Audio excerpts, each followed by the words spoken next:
So the January transfer window is seemingly finally starting to throw up some interesting transfers. Once one falls into place, that will likely create a domino effect of January transfers and potential panic buys. So we'll be dealing with some hypotheticals here, but let's talk about some of the biggest rumored transfers of strikers and who will be getting their money's worth. What's up? I'm Adrian, by the way, and welcome to Rabona TV. Today we're talking transfers, as I just said, but on other days we talk timely news stories, explainers, player bios, player essays, I guess you could call it, like the one I just did on Mesut Ozil, and so much more. So if that interests you, then help out the channel by joining our community with a subscription. And if you want to get a hold of me outside of these videos, then Instagram and Twitter are the place to go for that. I've been having more of a presence on both of those lately. Alright, so I'm sure you've guessed by now, but the main focus of this video will just be to get some discussion going in the comments on the potential transfers of Higuain to Chelsea, Morata to Atletico Madrid, and Piątek to AC Milan. But let's start with Morata, as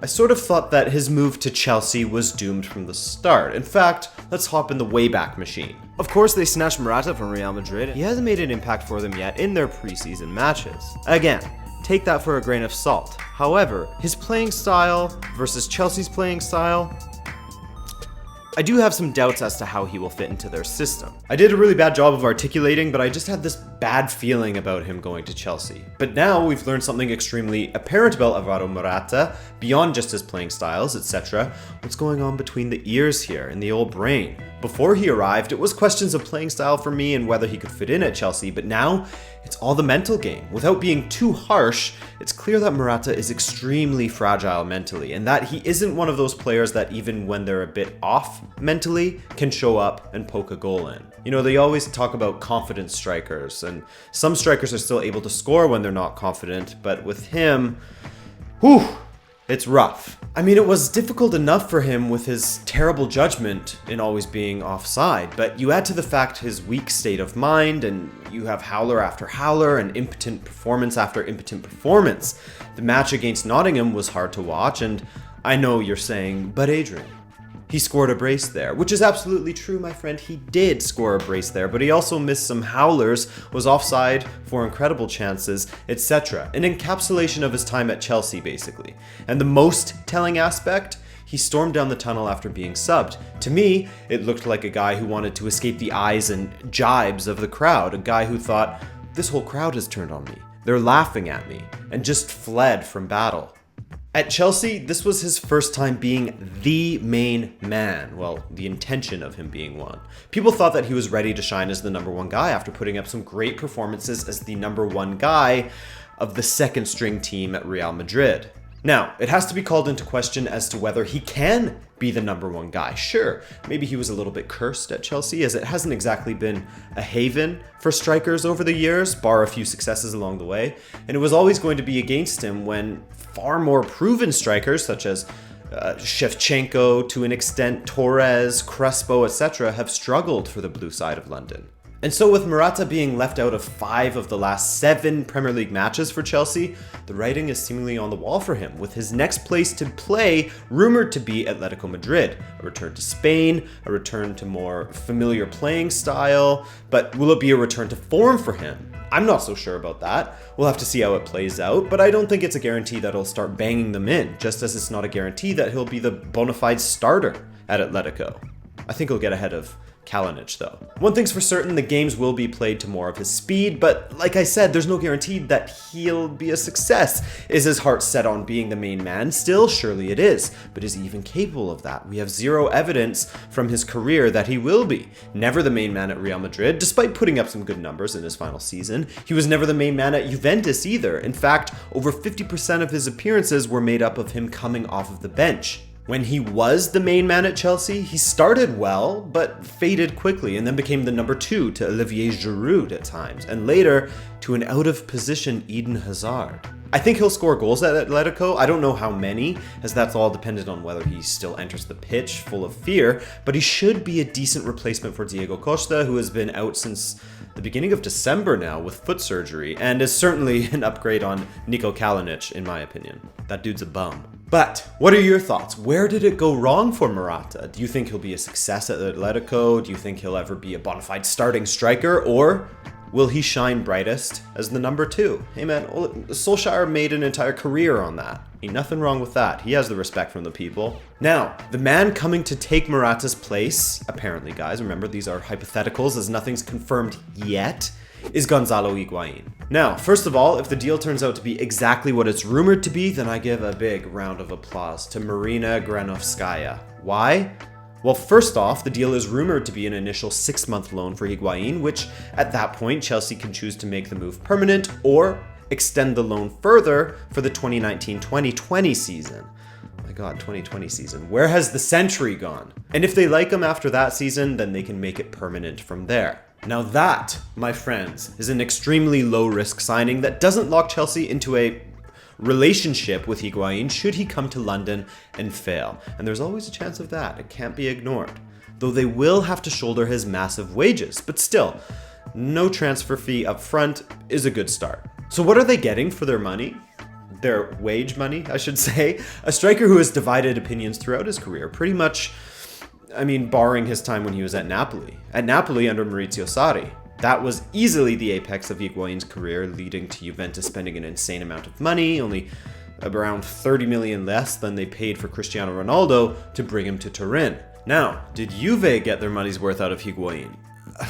I mean, kind of. They kind of did. In his first season, he was excellent for Juve, scoring 32 goals in 55 appearances across all competitions.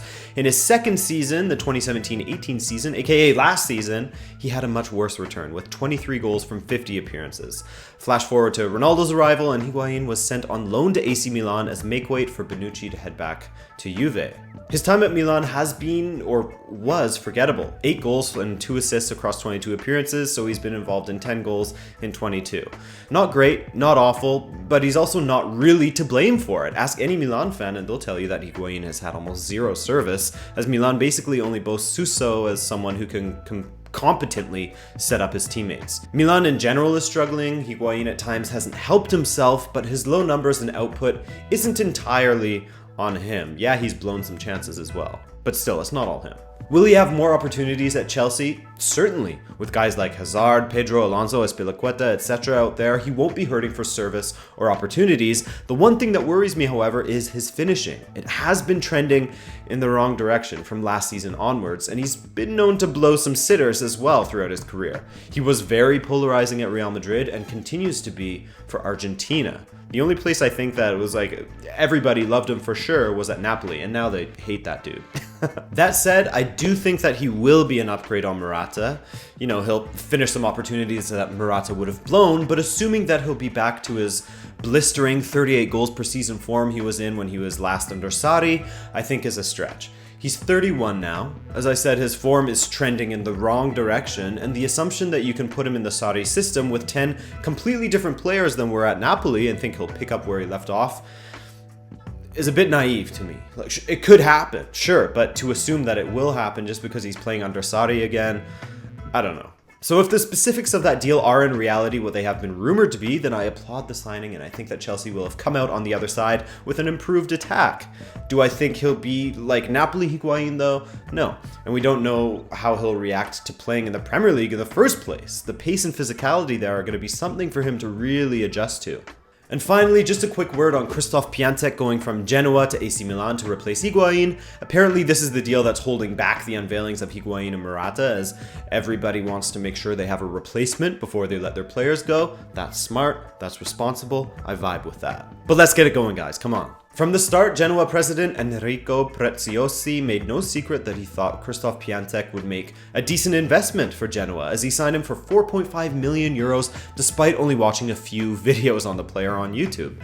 Because he knew that if he would wait any longer, then he would be worth way more than that and someone else would cash in on him. Well, just 6 months later, and his gut feeling was justified, as it's looking like Piątek is heading to AC Milan for 35 million euros, almost 10 times what Genoa paid to bring him from Cracovia. So what are AC Milan getting? Well, Piątek is just 1 goal behind Cristiano Ronaldo in the Serie A Golden Boot race, having scored 13 goals so far. What makes that even more impressive is the fact that Genoa as a whole has only scored 25 goals in the Serie A, meaning he scored more than 50% of the 14th placed club's goals. And I mentioned their place in the standings because The aforementioned notion of service being an issue at AC Milan is tough to make sense of in the sphere of Piątek going to Milan, or at least how it will affect Piątek. Genoa is vastly inferior to Milan, so comparing the service of the two clubs, they can't be that far off, and Piątek has thrived regardless. He started insanely well, scoring 14 goals from 9 appearances, had a dip in form, but is back at it again, scoring 6 in his last 8 matches as of today, January 19th. I do think that he's the highest risk of the 3 transfers we've talked about today, but he could also have the highest reward. The 40 million that Milan are paying, 35 to 40 million, let's be honest, a relatively unproven player, could be a bargain though, if he lives up to his hype, or it could turn him into another striker that built their price tag off of a half season, only to fade back into the middle tier of Serie A strikers. Remember Belotti? He never left Torino, but the prices attached to him were insane for a while, and he's faded quite a bit since then, though he has been linked with a move to West Ham now, and is having an okay season. Anyways, are you following along? I think that I've rambled on enough here. Hopefully you've made some sense of what I just said so that you can share your opinion on these potential strikers. Be sure to comment below, hit me up on Twitter or Instagram, and other than that, do enjoy your weekend, and I'll see you on Monday for the weekend recap. Cool? Cool. I love ya. I'll see you in the next one. I'm Adrian, by the way. Peace.